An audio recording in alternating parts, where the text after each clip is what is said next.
우리 옆 사람과 함께 반갑습니다, 환영합니다 한번 환영의 인사했으면 좋겠습니다. 축복합니다. 오늘 이 저녁에 주님의 큰 은혜를 누리시기를 바랍니다. 여러분들 10월 1일하고 3일 징검다리 연휴 잘 보내고 오셨습니까? 예, 여러분들이 잘 보내셨겠죠. 저는 금요 설교가 있어가지고 네, 아름다운 그런 빨간 날을 잘 보냈는데 다음 주 수요일에도 빨간 날이죠? 그때도 제가 설교를 하게 되니까 많은 분들 기대를 하시고 또 말씀의 자리로 나오시기를 바랍니다. 오늘 본문을 보시면요, 예수님을 중심으로 예수님을 따르는 제자들과 그리고 따르는 수많은 무리들이 행렬을 이루어서 나인성이라는 곳에 들어갔을 때 일어난 사건이 펼쳐집니다. 이 본문의 바로 직전의 상황을 보시면 예수님께서 말씀을 마치시고 가버나움에 들어가실 때 이 백부장 한 명이 예수님 앞에 달려 나와서 자신의 사랑하는 종이 지금 죽을 병에 걸려서 죽어가고 있는데 제발 좀 예수님 살려달라고 그렇게 부탁하는 장면이 나와요. 그리고 예수님은요, 그 백부장의 종을 살려주시고 꺼져가는 불씨와 같은 그에게 다시 생명을 불어넣고 살려주십니다. 이렇게 예수님의 생명 사역이 있은 후에 예수님의 제자들과 이 놀라운 기적을 함께 경험한 무리들이 예수님을 머리로 해서 예수님을 중심으로 예수님을 따라서 행렬을 이루어 나인성에 들어가게 됩니다. 누가복음 7장 11절 같이 한번 읽어보도록 하겠습니다. 그 후에 예수께서 나인이라는 성으로 가실 때 제자와 많은 무리가 동행하더니. 아멘. 이 나인이라는 말은요, 원래 히브리어로 나임 이렇게 발음이 나요. 그리고 헬라어로는 나인 이렇게 발음이 나는데 그 뜻은 뭐예요? 즐거움이라는 뜻이에요. 모르시죠? 제가 알려드립니다. 즐거움이라는 뜻입니다. 한마디로 이 나인이라는 동네는요, 즐거움이란 동네예요. 즐거움. 우리도 특별한 이름을 가지고 있는 아파트 단지에 살고 있지 않습니까? 그렇죠? 푸르지오, 유로메트로, 자이, 5교구에 속한 아파트 이름들만 지금 말하고 있는데, 자이는요 특별한 지성이라는 의미를 가지고 있다고 그래요. 그러니까 수준 높은 아주 고품격이란 뜻을 이 자이라는 이름이 가지고 있어요. 그러니까 이 자이에 사시는 분들은요, 내가 좀 품격이 높은 곳에 살고 있구나 이렇게 생각하시면 됩니다. 유로메트로, 조선 땅에 유럽의 도시를 만들겠다라는 취지로 세워진 아파트인데, 이 아파트에 살고 있으면 이곳이 유럽인가 한국인가 헷갈릴 정도로 이 글로벌한 주민들이 살고 있다 이렇게 생각하시면 됩니다. 푸르지오, 푸르다라는 의미를 가지고 있는데 자연 친화적이고 목가적인 분위기를 나타내는 편안함과 아름다움이 어우러진 곳을 만들겠다라는 그 목적으로 아파트를 세운 것 같아요. 신방을 하러 가보면요, 이 푸르지오는 진짜 자연 친화적인 분위기가 물씬 느껴납니다. 제가 이제 신방을 끝나고 이제 차를 타기 위해서 이제 중앙을 가로질러서 가고 있는데, 이제 그 공원이 잘 조성되어 있더라고요, 푸르지오는. 그래서 이제 전도사님과 함께 이제 가고 있는데, 딱 중앙에서 어떠한 생명체가 혈압 이렇게 걸으면서 저희들을 영접하고 있는 거예요. 그래서 함께 간 파트너 전도사님이 옆에서 제 목까지 얼마나 깜짝 놀라시는지, 뭐냐, 뱀이었어요. 몸에도 좋고 맛도 좋은 뱀이 저희를 영접하고 있는 거예요. 사실 이 전도사님이 뱀보다 100배는 더 크시잖아요. 그런데 크신데도 소리로 꽥 지르면서 막 껑충껑충 뛰시는데, 저는 뱀보다 이 전도사님을 보고 더 깜짝 놀랐어요. 그런데 들어보니까 종종 그 몸에 좋고 맛도 좋은 생명체가 자주 출몰 한다고 그래요, 푸르지오에. 그래도 애들이 잘 논대요. 그 뱀들이 출몰을 해도 애들이 잘 논대요. 그러니까 진짜 독사골에 어린이가 손 넣어도 물지 않는 에덴과 같은 곳을 지금 푸르지오가 이루고 있는 거예요. 그러니까 여러분들, 그 푸르지오 사시는 분들은 그런 자부심을 가지고 내가 지금 에덴에서 살고 있구나 이런 마음으로 살면 될 것 같아요. 아무튼 이런 좋은 의미를 지닌 이름이 붙여진 곳에 우리가 살고 있는데, 이제 다른 이름들은 제가 말을 하지 않을게요. 궁금하신 분들은 네이버에 찾아보시면 되고, 오늘 본문에 등장하는 이 예수님의 생명 행렬이 들어간 곳은 나인, 즐거움이란 이름을 가진 동네였습니다. 이름만 들어봐도 그곳에 살고 있으면 즐거운 일들이 가득하고 행복하고 기쁜 일들이 충만할 것 같은 그런 느낌이 듭니다. 그러나 여러분, 우리가 아무리 품격이 높고 유럽풍의 글로벌한 에덴과 같은 곳이라고 이름 붙여진 곳에 우리가 살고 있어도 죄인인 우리가 이 죄가 가득한 이 땅에서 살아가는 삶은요, 즐거움만 있을 수가 없습니다. 늘 기쁜 일만 있지 않습니다. 오히려 내가 살고 있는 곳의 이름과는 정반대되는 상황들을 더 많이 경험하며 살아가게 됩니다. 때론 수치를 경험하기도 하고요, 지하를 뚫고 내려가는 절망을 맛보기도 합니다. 고상함과 우아함은 온데간데 없고 죄인인 본성만 드러나서 두려움과 공포스러움만 남는 그런 삶을 마주하기도 합니다. 실제로 신방을 하다 보면요, 그것을 많이 경험하게 돼요.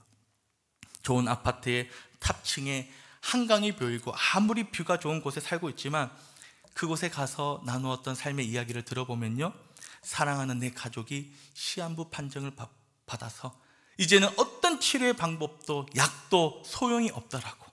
그런 일들을 나누면서 그 좋은 곳에서 울음과 눈물로만 가득 채우고 돌아왔던 것을 기억합니다. 죄인인 우리가 사는 이 세상은요, 그렇게 좋은 일들만 가득할 수가 없다는 거예요. 이 즐거움이란 나인이란 동네도 마찬가지였습니다. 이름처럼 즐거움이 가득할 것만 같은 동네처럼 느껴지는데, 이 예수님의 생명 행렬이 나인성에 들어가고 있을 때 맞은편에서는요, 죽음의 행렬, 절망의 행렬이 다가오고 있었어요. 모든 죽음에는 서운함이 있고 슬픔이 가득합니다. 그런데 지금 이 장례 행렬에는요, 정말 기가 막히고 말로 다 표현할 수 없을 만큼 안타까운 사연이 있었어요. 한 여인이 시집을 갔는데 그만 남편이 일찍 죽어버리게 돼요. 지금도 그렇지만 이 시대에 과부로 살아간다는 것은요, 힘들고 얼마나 어려운 일인지 모릅니다. 부부가 함께 힘을 모아서 한 가정을 세워가도 힘이 들잖아요. 그런데 당시에 여성의 활동이 거의 제한적이고 금지시되어 있는 사회 분위기 속에서 과부가 홀로 한 가정을 책임지면서 살아간다는 것은 상상도 하지 못할 만큼 어려운 일입니다. 그런데 이 여인에게는요, 남편과의 사이에서 낳은 아들이 하나 있었어요. 어쩌면 이 아들은 삶의 희망이요, 생명과도 같은 존재였을 것입니다. 당시에 아들을 낳았다는 것은 단순히 자녀 이상의 의미를 가지고 있어요. 여기서 오늘날에는 이제 좀 젊은 분들은 딸바보들이 많잖아요. 그렇죠? 아들을 낳으면 뭘 타죠? 무궁화 타나요? 근데 딸을 낳으면 뭘 타죠? 비행기 탄다라고 그러잖아요. 못 들어보셨나 봅니다. 그렇다고 그러는데 저희 어머니도 믿으실 분들은 믿으시기를 바라고 저를 낳고 너무도 행복하셨대요. 세상을 다 가진 기분이 들었다고 그러세요. 믿어주시기를 바랍니다. 이때 당시에 이 아들은요, 정말 그냥 아들 이상, 자녀 이상의 그런 느낌을 가지고 있어요. 모든 경제활동, 사회활동이 남성 위주로 돌아가고 있던 그 사회에서 아들은요, 곧 이 가정이 계속 존재할 수 있느냐 없느냐 하는 중요한 기둥과도 같은 역할을 하고 있었습니다. 특히 이 과부에게 있어서 이 아들은 어떤 느낌이었겠어요? 자신의 생명처럼 느껴졌을 거예요. 자신의 삶의 전부였을 것입니다. 그래서 이 과부는 비록 남편은 세상을 빨리 떠났지만 남편과의 사이에서 낳은 아들이 있기 때문에 힘들어도 괴로워도 슬퍼도 외로워도 버티며 살아가고 있었습니다. 아들이 있다라는 마음 때문에, 그리고 그 아들을 책임져야 한다라는 그 마음 때문에, 그래, 지금 좀 힘들어도 내게는 사랑하는 아들이 있으니 얼마나 든든한가. 힘들겠지만 우리 두 식구 잘 한번 서로 의지하며 버티며 살아가자꾸나, 이렇게 생각을 하고 일이면 일, 살림이면 살림, 육아면 육아, 자신이 해야 할 일들을 쉬지 않고 감당하면서 포기하지 않고 그 주어진 삶을 열심히 살아가게 됩니다. 그렇게 열심히 살면서 키워온 아들이 이제 청년이 되었어요. 그 청년이 된 아들을 보면서 이 과부인 어머니는 얼마나 마음이 기쁘고 흡족하지 않았겠습니까? 이제 이 아들이 장성해서 청년이 되었으니 열심히 일하고 활동하여 기울었던 가정을 이제 다시 세우는 일만 남았다라고 생각을 했을 거예요.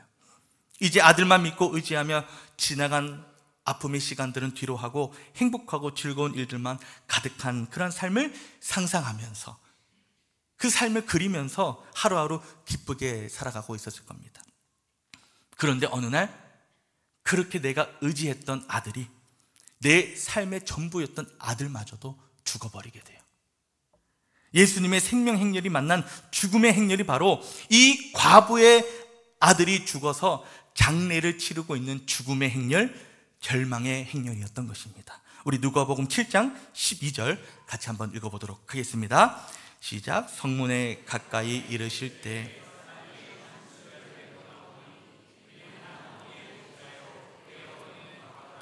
그 성에 많은 사람도 그와 함께 나오거늘.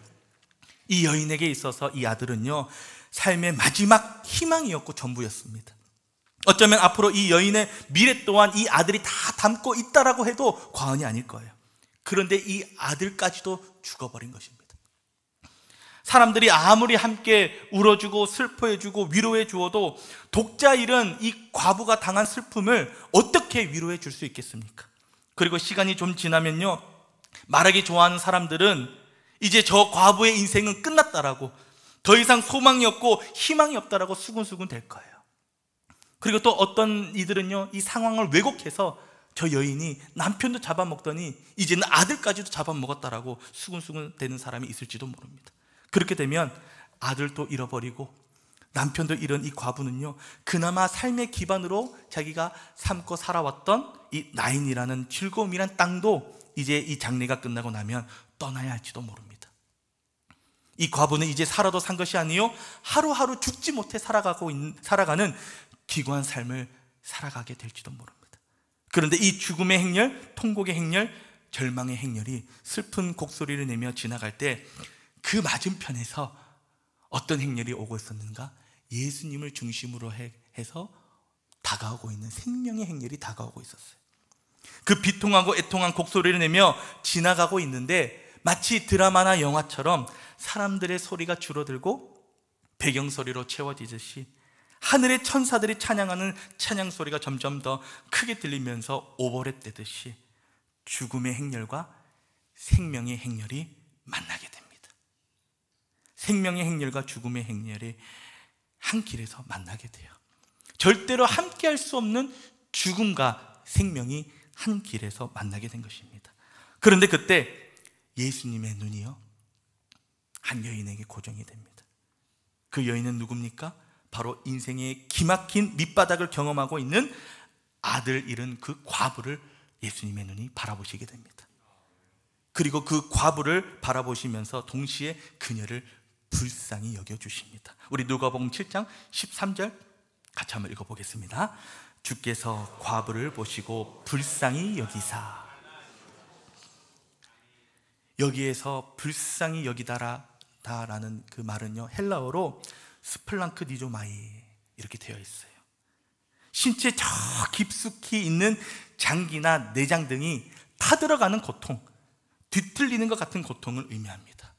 제가 여러분들 보시기에는 되게 건강하게 보이지만 어렸을 때 좀 아파가지고 큰 수술을 한번 했어요. 장기를 한번 이 배를 이제 가르고, 비위가 괜찮으시죠?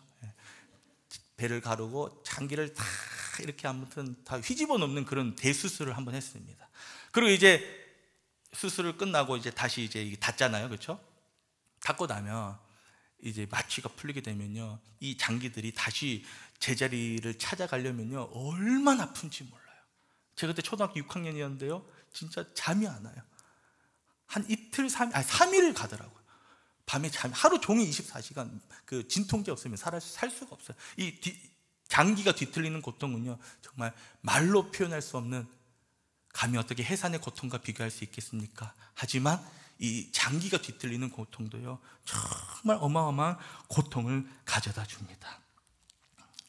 그런데 이 스플랑크 니조마이, 불쌍히 여기다라는 이 말이 바로 이렇게 내장이 뒤틀리는 것 같은, 저 깊숙이 있는 이 장기가 타들어간 듯한 그 고통을 의미합니다. 그만큼 예수님께서 그 상황을 보시면서 안타까워하시고 마음 아파하셨다라는 표현입니다. 예수님이 불쌍히 여겨주시는 이 표현은요, 신약에서 몇 번 등장하는데요, 이 표현을 하실 때를 보면요, 정말 인생의 끝자락에서 어떤 희망도 없이 죽음과 가장 가까이에 닿아 있는 그 인생들을, 그러한 영혼들을 예수님께서 보실 때 자주 등장하는 표현입니다. 그 중에 한 사건이 바로 빈들에 앉아있는 수많은 무리들이 날이 어두워지고 아무것도 먹지 못해서 기진맥진한데도 돌아가지 않고 예수님만 바라보고 있을 때, 제자들과 달리 예수님께서는 그 무리들을 보시고 어떻게 여기셨죠? 그들을 불쌍히 여기셨어요. 이때도 똑같이 스플랑크니조마이, 이 표현이 있어요. 배고플 때 먹는 것은 가장 인간의 기본적인 본능이지 않습니까? 그런데 생명을 유지하기 위해 필요한 최소한의 먹을 것도 공급받지 못한 채 살아가고 있는 그 처참한 인생들을 바라보시면서, 그 현실에 놓여 있는 그 무리들을 보시면서 하염없이 그 무리들이 빈들에 앉아있을 때 예수님은요, 그들이 처한 상황을 아시고 방황하는 그들을 보시면서 그 무리들을 보시고 불쌍히 여겨주셨다라는 거예요. 보통의 사람은요, 어디에서도 끌어다 줄 수 있는 생명을 소유하고 있지 못하기 때문에 그저 인간적인 동정과 연민으로 울어주고 안아주고 위로해주고 지나갈 수밖에 없습니다. 예수님 곁에 있는 다른 제자들도 빈들에 앉아있는 그 무리들을 보면서 안타까운 마음을 느꼈을 거예요. 그러나 현실을 살고 있고 현실에 갇혀서 생각을 하다 보니까 그들은 어떻게 대처를 합니까? 안타까운 상황은 이해하지만, 너무 슬프지만 그들이 내린 결론은 그 무리들을 돌려보내자라는 거였어요. 하지만 예수님께서 그 인생들을 바라봐 주시고 불쌍히 여겨주시면요, 상상도 할 수 없고 세상이 줄 수 없는 하늘의 공급과 위로를 경험하게 됩니다. 하늘의 문이 열리고 세상이 줄 수 없는 생명과 회복이 그 인생에 채워지고 공급되어지는 것을 경험하게 돼요. 예수님께서 그 무리들을 불쌍히 여겨주시자 어떤 일이 일어나게 됩니까? 제자들에게 먹을 것을 가져오라 하시고, 그것을 가지고 축사하신 후에 그것을 또한 제자 공동체들의 그 손에 맡겨주셔서 무리들에게 나눠주도록 하십니다. 그리고 수많은 사람들이 예수님이 주시는 생명의 떡을 먹어도 그 떡이 줄어들지 않고 오히려 12바구니나 남기게 되는 기적의 사건을 그 수많은 무리들이 경험하게 됩니다. 하늘의 것으로 채워주시는 예수님의 공급을 받아 누리게 된 것입니다. 오늘 이 과부도요, 다른 어떤 사람보다 중요한 예수님의 시선을 받게 돼요. 그리고 예수님께서 불쌍히 여겨주심을 받게 됩니다. 예수님께서 바라봐 주시고 불쌍히 여겨주시는 그 여인에게 주님께서 가장 먼저 해주신 말씀이 무엇인지 아십니까? 울지 말라였어요. 울지 말라고 말씀하십니다. 우리는 누가복음 7장 13절 다시 한번 읽어보도록 하겠습니다. 주께서 과부를 보시고,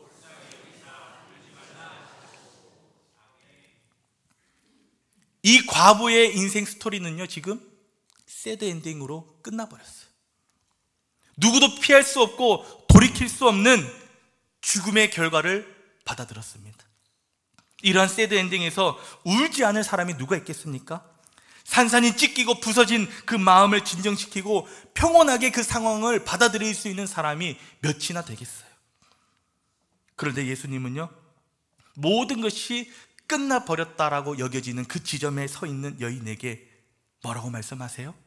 울지 말라고 말씀하십니다. 살아있어야 그래도 무엇인가 시도를 우리가 해볼 수 있잖아요. 심장이 뛰고 있고 피가 돌고 있고 호흡을 하고 있어야 저 먼 곳에 가서라도 치료 방법을 알아보고 약이라도 먹어보는 온갖 치료 방법을 다 해볼 텐데, 살아있어야 무슨 희망이라도 가져볼 텐데, 죽음 앞에서 모든 것이 끝나버리고 어떤 희망도 없는 그 지점에서 예수님께서 말씀하십니다. 울지 말라. 왜 울지 말라고 하시는 것입니까?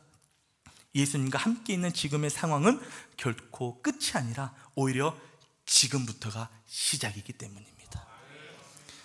하나님이 운행하시는 밤과 낮 사이에서 가장 어둡고 깜깜할 때, 그 짙은 어둠은요 결코 끝이 아니잖아요.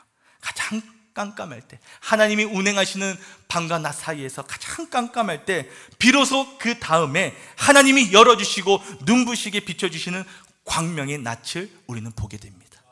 지금 이 과부의 인생도 그러한 것이에요. 이제 내 삶의 통곡과 오열과 슬픔과 사망만이 주어졌다라고 생각하고 있는데, 그 삶의 끝자락에서 예수님께서 울지 말라라고 눈물을 거두어 주시는 것입니다. 주님과 함께하는 지금이 바로 시작이기 때문에, 그렇게 모든 것이 끝이라고 생각되는 지점에서 예수님은요 그 기구한 인생을 마주하고 있는 그 여인을 만져주십니다. 예수님께서 그 인생에 개입해 주신 것입니다. 눈물을 거두게 하신 예수님은요 청년이 누워있는 관 앞에 서십니다. 이미 염까지 다 하고 발이 나고 장지에 가서 하가 나기 직전이에요. 그런데 이 청년이 시체가 되어서 누워있는 관에 손을 대시고 예수님께서 이렇게 말씀하십니다. 청년아 일어나라. 누가복음 7장 14절 같이 한번 읽어보겠습니다. 가까이 가서 그 관에 손을 대시니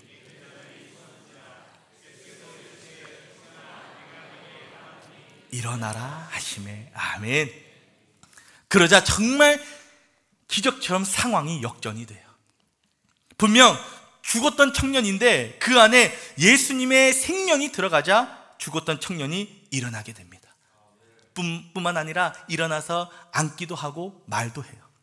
그리고 예수님을 통해 생명을 얻고 살아가는 그 청년은요 아들의 죽음 앞에 큰 슬픔과 절망에 있는 그 어머니의 품에 다시 이 아들이 안기게 됩니다. 누가복음 7장 15절입니다. 죽었던 자가 일어나 앉고 말도 하거늘 예수께서 그를 어머니에게 주시니. 아멘. 여기서 예수님의 생명사역의 모습을 보면요 당시의 사람들도 놀라고 우리가 주목해야 될 모습이 있습니다. 그것은요 정결하신 예수님께서 부정한 것에 손을 대셨다라는 거예요. 이미 사망의 냄새가 진동한 것에 정결하신 예수님의 터치가 있었다라는 것입니다. 그리고 예수님의 터치를 통해 감히 상상할 수도 없었고 바랄 수도 없는 되살아남의 역사가 일어나게 됩니다. 그의 어머니도 죽음의 행렬에 있던 모든 이들도 분명 끝이라고 여겼던 지점이었어요. 그러나 그 지점에서 예수님이 머리 되시고 중심 되시는 생명의 행렬을 만나자 죽음의 행렬이 바로 생명의 행렬로 바뀌어지는 역사가 일어나게 됩니다. 이처럼 아무리 부정하고 아무리 불결하다라고 여겨지는 인생이라 할지라도, 결론이 나버린 그 절망의 삶이라 할지라도 그냥 세상의 순리대로 지나가는 것이 아니라 생명이신 예수님을 만나게 되면 그 인생이 바로잡아지고 다시 세워지는 놀라운 은혜의 사건을 경험하게 되는 것입니다. 되살아남의 역사가 내 삶에 일어나게 되는 것입니다. 오늘 이 저녁 이 기도의 자리에서 지하 깊은 저 절망의 순간을 마주하고 계신 분들이 있다면, 사망의 냄새가 진동하는 문제들에 갇혀 있는 분들이 계시다면, 주변의 모든 사람들은 이런 나를 보고 부정하다고 회피하고 꺼려하고 손대지 않고 다 떠나가 버렸다 할지라도 우리 예수님은요 사랑하는 당신의 그 자녀들의 어떤 부정한 모습이라도 터치해 주시기를 원하시는 분이십니다. 당신의 생명으로 사망의 냄새가 진동한 내 인생을 회복시켜 주시고 되살아남의 그 은혜를 허락해 주시기 원하시는 분이십니다. 오늘 이 기도의 자리에 나오신 여러분들의 그 각자의 삶에 어떤 문제가 있고 어떤 어려움이 있는지 저는 다 알 수는 없지만 그 모든 문제와 어려움들을 가지고 이곳에 나오셔서 간절히 기도함을 통해서 그냥 좌절한 채로 지나가지 마시고 꼭 생명이신 예수님의 터치를 통해 되살아남의 은혜를 경험하시고 가시기를 바랍니다. 예수님의 만져주심을 통해서 바로 잡고 가시기를 바랍니다. 그냥 가지 마시고 예수님을 만나고 바로 잡고 가시기를 바랍니다. 그렇게 절망의 행렬에 속하여 그냥 지나가는 인생이 아니라 예수님의 터치를 통해 소망의 행렬로 바뀌어지는 역사가 이 자리에 주님의 이름 앞에 나온 여러분 모든 삶에 일어나시기를 주님의 이름으로 간절히 바라고 축원합니다. 주님, 내 연약한 삶을 만져주시고 회복시켜 주시기를 간절히 바라는 마음을 가지고 생명의 주님께 간구하고 기도하는 이 저녁이 되기를 바랍니다. 자, 이제 오늘 이 사건의 마지막 장면을 한번 다뤄보고 이제 마치려고 해요. 누가복음 17장 16절에서 17절 같이 한번 읽어보도록 하겠습니다. 시작.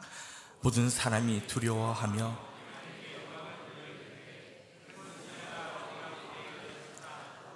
또 하나님께서 자기 백성을 돌보셨다 하더라. 예수께 대한 이 소문이 온 유대와 사방에 두루 퍼지니라. 아멘.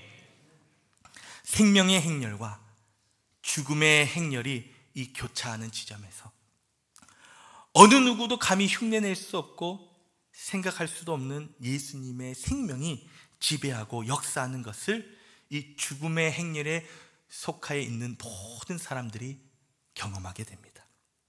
모두가 가망이 없다라고 생각을 하고 포기해버리는 상황에서 다시 살아나고 역전의 스토리를 써내려가는 인생으로 생명을 다시 얻는 행렬로 바뀌어지는 일을 누가 상상하고 누가 이 놀라운 일을 행할 수 있겠습니까?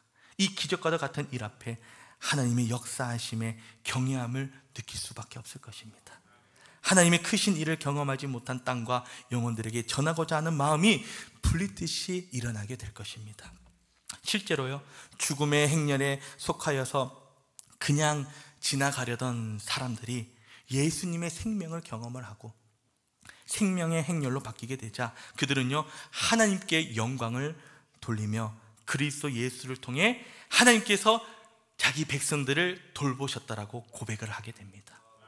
그리고 그 일이 자신들만 경험한 놀라운 일들로 남겨두는 것이 아니라 그리스도 예수에 대한 소식을 온 땅과 영혼들에게 달려가 전하게 되는 복음 전파 사역에 참여하는 자들이 됩니다. 예수님을 알지 못했을 때에는요, 동정의 행렬에 속하여서 따라갔던 자들이었어요. 우리 생명의 주님을 그런데 경험하게 되자 하나님의 영광을 나타내고 전파하는 행렬로 참여하는 자들이 된 것입니다. 이 시간 기도와 간구하는 자의 음성을 들으시고 비참하고 사망의 냄새가 나는 내 영혼과 인생을 회복시켜 주시고 생명을 허락하여 주실 때 우리는 결코 그것을 나만 경험하고 누리는 것으로 끝내어서는 안 됩니다. 그리스도 예수의 터치를 통해 생명을 얻고 그리고 생명 행렬에 참여한 자가 되어서 우리 주변에 무너지고 피폐하고 사망의 음침한 골짜기를 지나가고 있는 영혼들에게 그리스도 예수님의 생명을 전하는 소망의 행렬, 영광의 행렬을 걸어가는 저와 여러분이 되시기를 바랍니다. 10월 27일에는 무엇이 있죠? 새생명 전도 축제가 있습니다. 저기 보시면 밑에 하단 쪽에 아마 있을 것입니다. 새생명 전도 축제를 통해서 영광의 행렬이 나타나기를 원합니다.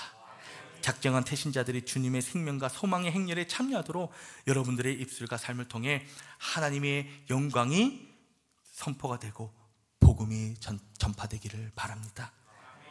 어제부터 제천 단기 선교팀이 10월 3일 목요일부터 10월 5일 토요일까지 2박 3일 여정으로 제천 땅에 그리스도 안에서 치유와 회복을 전하기 위해 이미 떠났습니다. 우리는요, 보내는 교회가 되고 제천 단기 선교팀은 보냄을 받은 선교사들이 되어서 우리는요, 그들만의 사역으로 놔두는 것이 아니라 함께 마음을 모아서 하나님이 원하시고 바라시는 그 영혼들과 그 땅에 생명과 복음이 전파될 수 있도록 함께 이 저녁에 기도하는 시간을 갖기를 원합니다. 질병으로 인하여 삶의 소망을 잃어버린 자, 죄로 인해 절망 가운데 처한 자, 죽음의 고통으로 불안하며 떨고 있는 자들, 인생의 실패로 죽음을 맛보고 있는 자들, 이제는 모든 것이 끝나버렸다라고 생각하는 그 사람들이 하나님의 영광을 전하는 영광의 행렬을 통해서 그들의 인생이 생명 되신 예수님을 만나고 감히 바랄 수도 없었던 인생의 새 길이 열려지는 그런 은혜를 경험할 수 있도록 이 저녁에 우리가 기도로 돕고 기도로 참여하여 영광의 행렬에 속하는 저와 여러분이 되기를 바랍니다.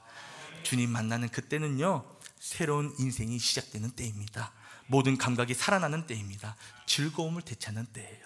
여기에 모인 모든 성도들이 열방의 소망 되시는 예수님을 만나시는 이 저녁이 되어서 그냥 지나치지 않고 주님의 터치를 통해 되살아남을 경험하고 주신 생명을 전하는 영광의 행렬을 이루어서 온 땅 가운데 열방의 소망 되시는 예수님을 전하고 복음을 선포하는 자들로 그렇게 기쁨으로 살아가는 저와 여러분이 되시기를 주님의 이름으로 간절히 바라고 축원합니다. 우리 함께 찬양하고 기도하도록 하겠습니다.